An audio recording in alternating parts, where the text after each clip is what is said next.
What we witnessed today was a minority of Republicans joining every Democrat in the House to double down on a failed, broken, inefficient, unfair, and at times cruel immigration system. As Jeff Denham said, this bill would have secured the border.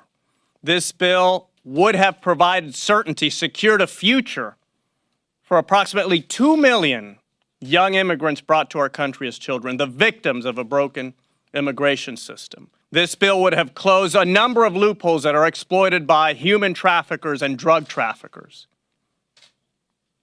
But a minority of Republicans joined every Democrat to vote for the status quo.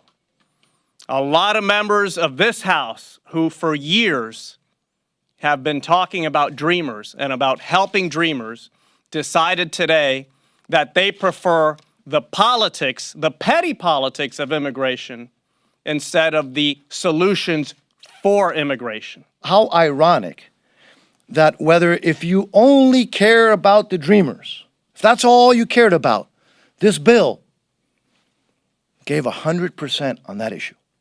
If you only cared about border security, this bill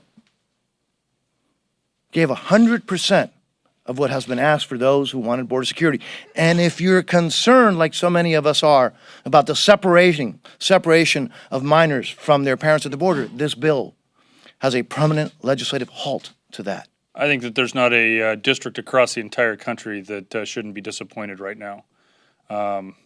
Regardless of what part of the country you come from, there were important issues in this bill that should have been addressed.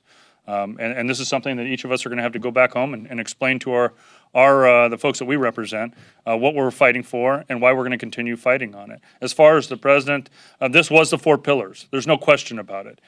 This is not the bill that any of us would have written, but we negotiated in good faith with many members who added continually added measures that they no longer support and couldn't support on the floor today.